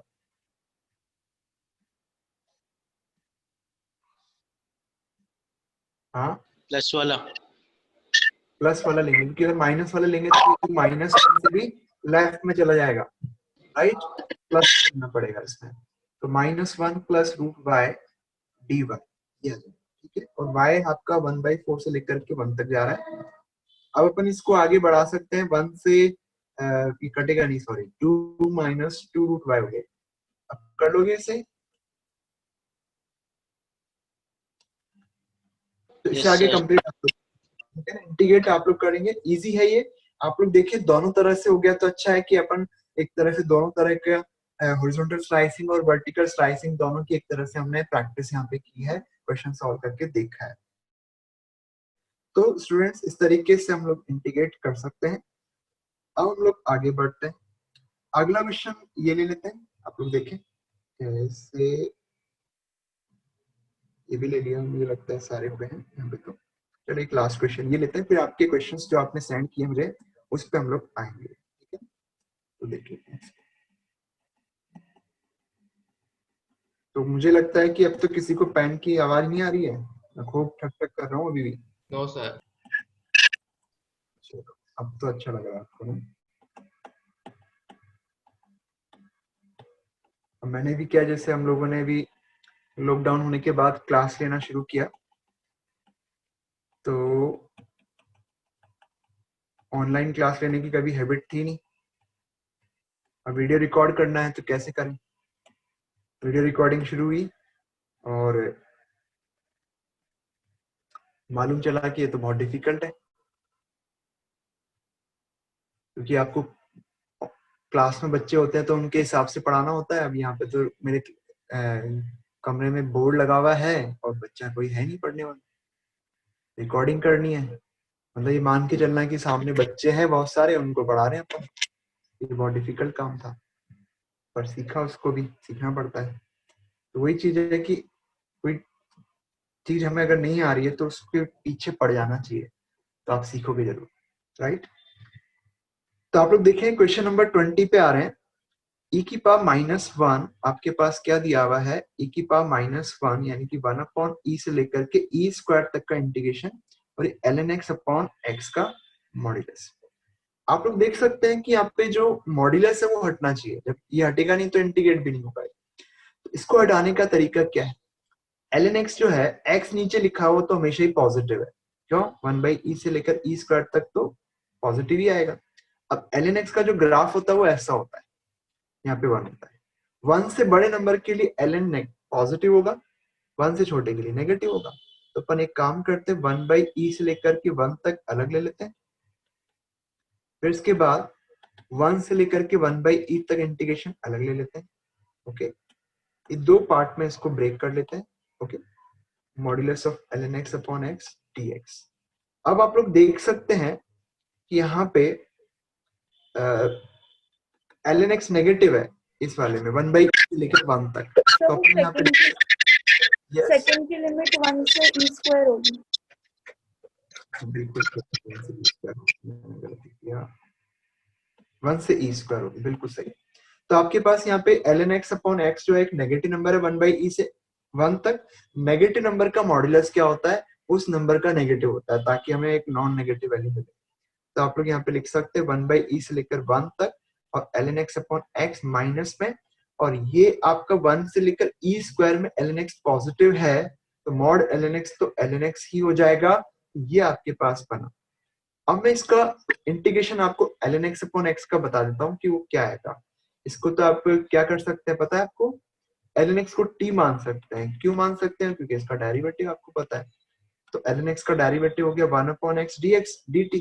तो इससे आगे बढ़ते हैं, तो इससे आगे बढ़ेंगे तो देखो क्या होता है आपके पास। इससे आगे बढ़ने से आपको ये आ जाएगा, ये आ गया integration i is equal to minus of ln x को हमने t माना है, और dx अपॉन x आपका dt हो गया, ओके। और 1/e x को अगर आप 1/e इसमें रखेंगे तो आपके पास t हो गया ln 1/e माइनस 1, और जब x को आप 1 रखेंगे तो ln 1 0, तो t 0 आ जाएगा, राइट।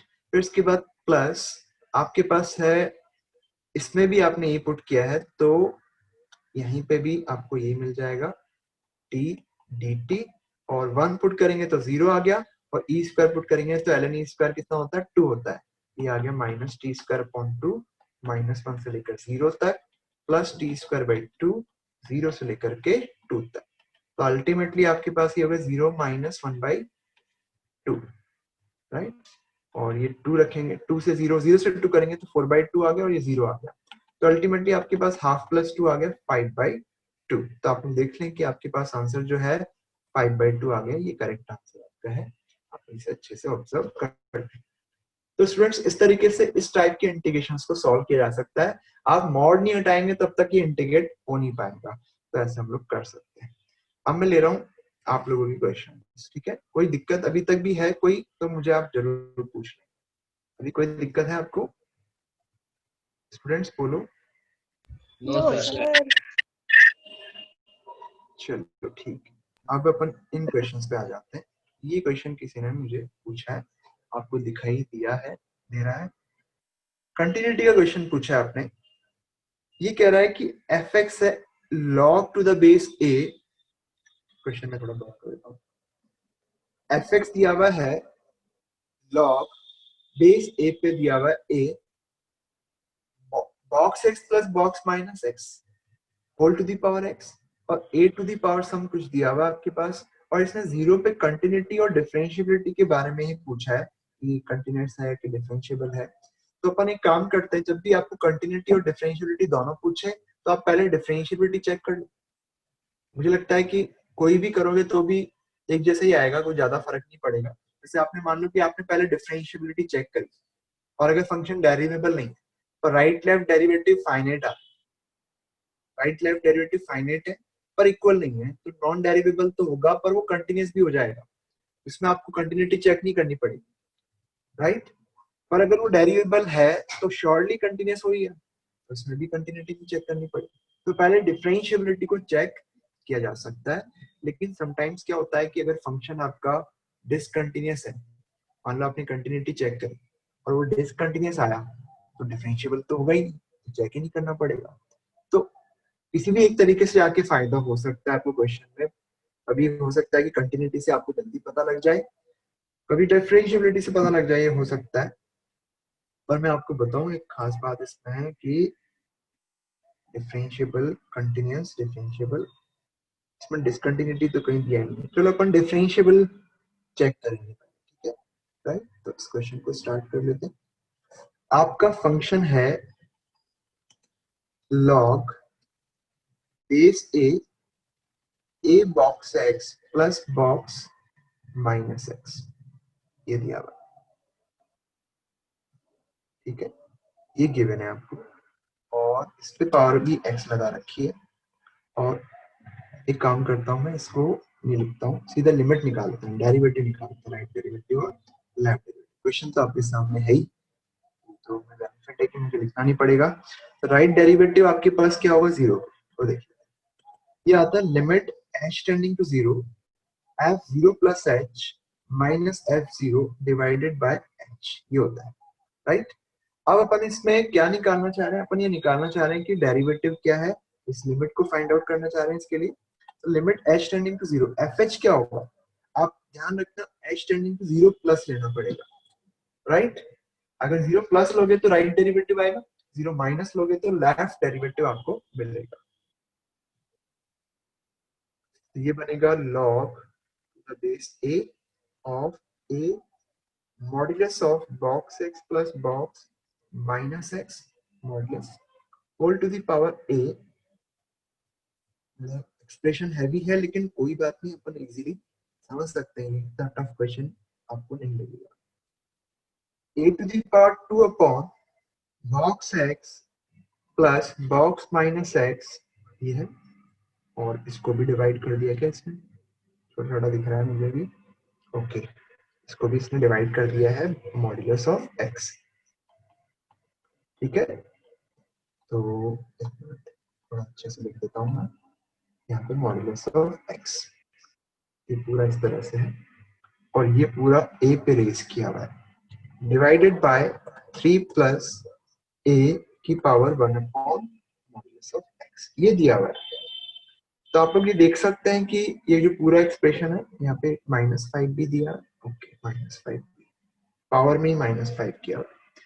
तो अपन इसकी लिमिट फाइंड करना चाह रहे हैं। आप मुझे एक बात बताओ, आप लोगों ने पढ़ा है box x plus box minus x का जो सम होता है ना, वो -1 होता है। कब? जब x इंटीजर ना हो, और जब x इंटीजर होता है ये 0 हो जाता है। आपको याद है कि जरूर याद होगा, नहीं है तो आप याद जरूर रखें इसे, ठीक है। तो ये आपके पास होता है। अब अपने पास ये जो ब्रैकेट है ना, इसके अंदर बॉक्स x और बॉक्स माइनस x का सम है, तो इसको तो हम -1 ही लिखेंगे। क्यों लिखेंगे -1? तो जब h, अच्छा मैंने h लिखना था, x लिख दिया सब जगह, तो आप इसे h ही मान के चलिए, या h है या -h है, या h है -h, यहाँ पे h, तो ये 1/mod h, राइट। तो आप लोग थोड़ा सा इसको देख लेना, ये मॉड्यूलस ऑफ h। तो स्टूडेंट्स आप लोग केयरफुली इसे देखिए। हाँ सर वाले लॉग वाली पावर a नहीं आएगी, h आएगी। ओके, h है, थोड़ा सा कुछ, ठीक है चलो मैं कर देता हूँ इसे, ये h आएगी, राइट, ये h। अब कोई दिक्कत नहीं है,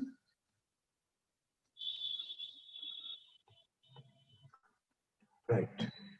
box h, box minus h, और यहाँ पे box h, box minus h, और ये मॉड्यूलस ऑफ h। अब सही है। तो आप लोग स्टूडेंट्स देख सकते हैं कि जो फॉर्मूला होता है बॉक्स के लिए वो आपको याद होगा, मैंने यहाँ लिख दिया है, आप इसे थोड़ा सा ध्यान में जरूर रखना। अब इसके आगे बढ़ते हैं। इसके आगे बढ़े तो यहाँ से लिमिट क्या है, ये जो लिमिट है आप देख सकते हैं 0 प्लस पे आप 0 के जस्ट राइट में होते हो, यानी कि इंटीजर तो नहीं हुआ। तो अगर इंटीजर नहीं हो तो बॉक्स x और बॉक्स माइनस h का सम -1 लिखना पड़ेगा आपको। तो आपके पास बनेगा लिमिट h टेंडिंग 0 प्लस, तो ये बन गया log to the base a of a into -1 का मॉड तो 1 ही हो जाएगा, और whole to the power h, right, ये आ जाएगा। फिर इसके बाद a to the power 2 upon ये बॉक्स x और बॉक्स माइनस h का सम -1 हो गया, और मॉड्यूलस ऑफ h तो h ही आ जाएगा, तो वो h ऊपर ले जाता हूँ, और ये -5 है, -5 ऊपर ही लिखा हुआ है, ठीक है। और डिवाइडेड बाय, आपके पास नीचे लिखा हुआ है इसमें, डिवाइडेड बाय 3 प्लस a की power 1 upon mod h, a की पावर 1 अपॉन h ही रहेगा क्योंकि h पॉजिटिव है। तो आई थिंक आपको क्लियर हो गया है। यहाँ पे मैंने जो लिखा है इस जगह पे, यहाँ पे -1 अपॉन मॉड h, तो h लिखा जाएगा, तो इसलिए यहाँ h लिख दिया। तो यहाँ तक आपको क्लियर हो गया होगा, तो ये आ जाएगा। अब इसको फर्दर सॉल्व करते हैं। क्लियर हो गया नहीं? आप लोग देख पा रहे हैं अच्छे से? क्योंकि ये जो इस टाइप के क्वेश्चंस होते हैं ना, जिसमें बॉक्स इस तरह से बहुत सारा कॉम्प्लिकेटेड होकर के दिया हुआ होता है, वो क्वेश्चन इतना टफ वैसे तो नहीं होता है। ये आप लोग देखें, बस थोड़ा सा केयरफुली इसको लिखते जाओ, आपका आंसर आ जाएगा। तो log a to the base a, h आगे ले लेते हैं, तो आपके पास ये बन जाएगा h times limit h tending to 0 plus, और ये आपको मिलेगा फिर देखें a की पावर -2h -5, ऊपर ही -5 दिया हुआ है, एक्चुअली पावर में दिया हुआ -5, और नीचे आपके पास बन रहा है 3 प्लस a की पावर 1 अपॉन h। यहां तक क्लियर हो गया? अब मुझे बताओ 0 प्लस पे 1/h क्या होता है? इन्फिनिटी। a की वैल्यू के बारे में कुछ क्लेम किया है इसमें? a 1 से बड़ा है, ओके राइट। 1 से बड़ा अगर a है तो आप सोचें 1 से बड़े पे इंफिनिटी पावर लग रही है, ये जो पावर है 1/h, ये टेंडिंग टू पॉजिटिव इंफिनिटी है 0 प्लस पे, राइट। तो a पे इंफिनिटी पावर लगाएंगे तो क्या आएगा? a की पावर इंफिनिटी इन्फिनिटी। इंफिनिटी बन गया, और a की पावर ये माइनस इंफिनिटी बनेगा जो कि 0 होता है। और यहाँ पे बाहर आपके पास ये h मैंने बाहर लिमिट से बाहर ले लिया, गलत कर दिया, h तो अंदर ही रहेगा ये, और ये 0 बन रहा है। अल्टीमेटली ये फॉर्म बन रही है, बता सकते हैं फॉर्म तो इनडिटरमिनेट फॉर्म नहीं, 0 आ जाएगी ये लिमिट। तो राइट हैंड डेरिवेटिव आपके पास 0 आ रहा है, बट फाइनाइट आ रहा है। यहाँ तक क्लियर हो गया होगा आपको? मुझे बताओ क्लियर है क्या? Yes sir. अब अपन इसके बाद निकालना चाह रहे हैं राइट डेरिवेटिव के बाद left hand derivative. Left hand derivative इसका क्या आएगा? लेफ्ट हैंड डेरिवेटिव के लिए ये काम करते हैं, चलो ठीक है, लेफ्ट हैंड डेरिवेटिव यहीं से समझ लें कि आपके पास ये सम वापस से -1 ही आएगा फिर से। चलो देख लेते हैं, लेफ्ट हैंड डेरिवेटिव देख लेते हैं। लेफ्ट हैंड डेरिवेटिव क्या आएगा?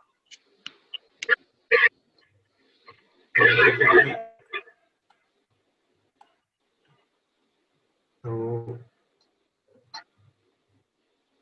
F dash 0 minus F dash 0 minus निकालना है आपको, या फिर लेफ्ट डेरिवेटिव निकालना है 0।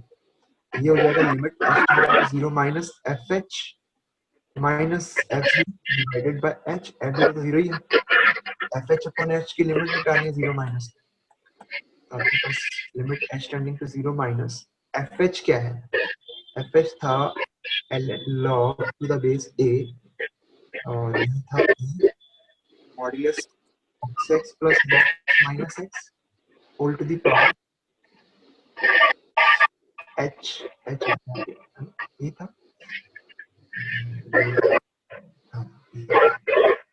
a की पावर में था कुछ, a की पावर था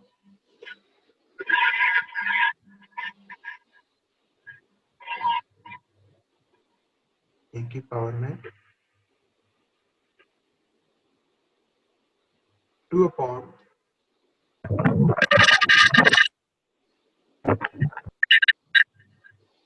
box h plus box minus h किया जाएगा, और divided by modulus of h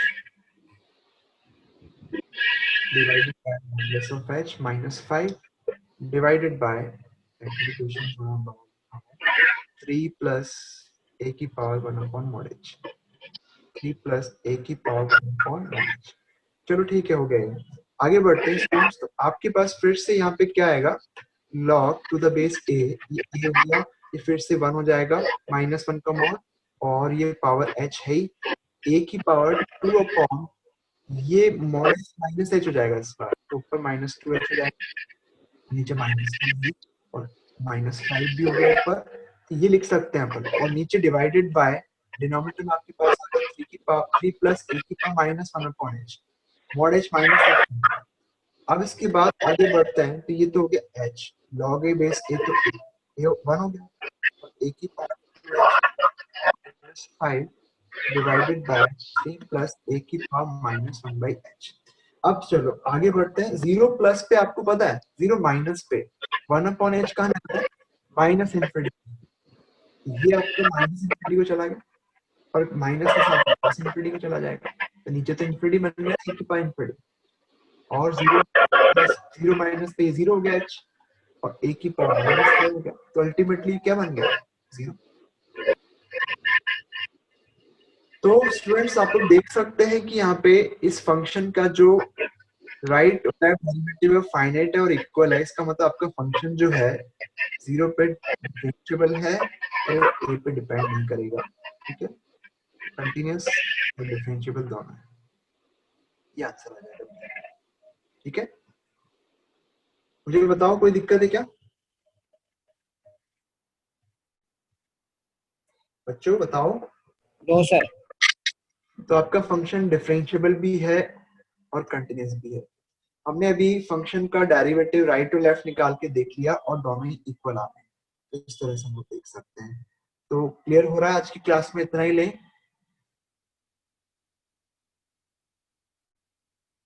अगले लेक्चर्स में इस पे जो क्वेश्चंस रह गए या भी मैं लूंगा, आप लोग को अच्छा लग रहा है या फिर अभी रुकना है अगले लेक्चर तक?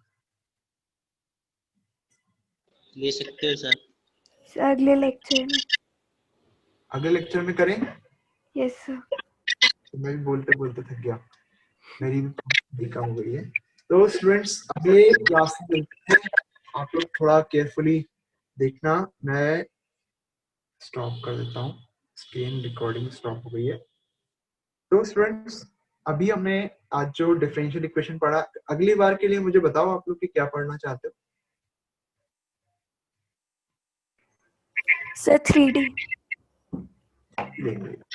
वेक्टर 3D, ये 2 टॉपिक्स में से जो भी जितना हो पाएगा एक बार में वो हम ले लेंगे। तो अगले लेक्चर में हम लोग इस पे आ जाएंगे। तो स्टूडेंट्स आप लोग को आगे के लिए प्रिपेयर हो जाना है और अगली क्लास में हम लोग इस चैप्टर में वेक्टर 3D में आगे बढ़ेंगे।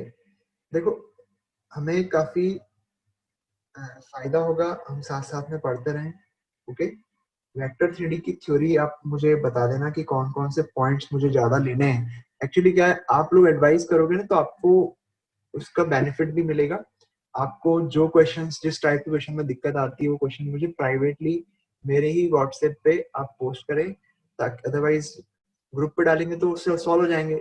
आपको अगर ग्रुप पे सॉल्व करवाना है तो वहां पे भी डाल सकते हैं, लेकिन अगर आप जूम मीटिंग में लाना चाह रहे हैं उस क्वेश्चन को तो आप मुझे मेरे नंबर पे व्हाट्सएप कर देना, ताकि वही क्वेश्चन वहां पे ले लिया जाए।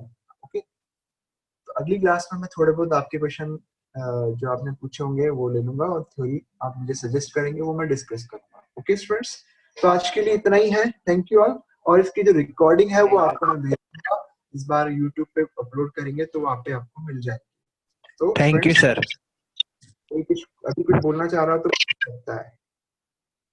ठीक लगा आपको? ये कैसा एक्सपीरियंस लगा? अच्छा रहा सर। हाँ, एकदम मस्त। बुलाइए, नाम बताओ भाई, इसको मत लगा। शुभांशु। यस सर, एकदम मस्त लगा। तो अपन जो पहले पढ़ा रहे थे उस तरीके में और इसमें कौन सा बेटर लग रहा पढ़ना तो दोनों में ही। है? दोनों में पढ़ना है, समझ में बेटर किससे आ रहा है? इससे भी आ गया। इससे भी आगे, चलो ठीक।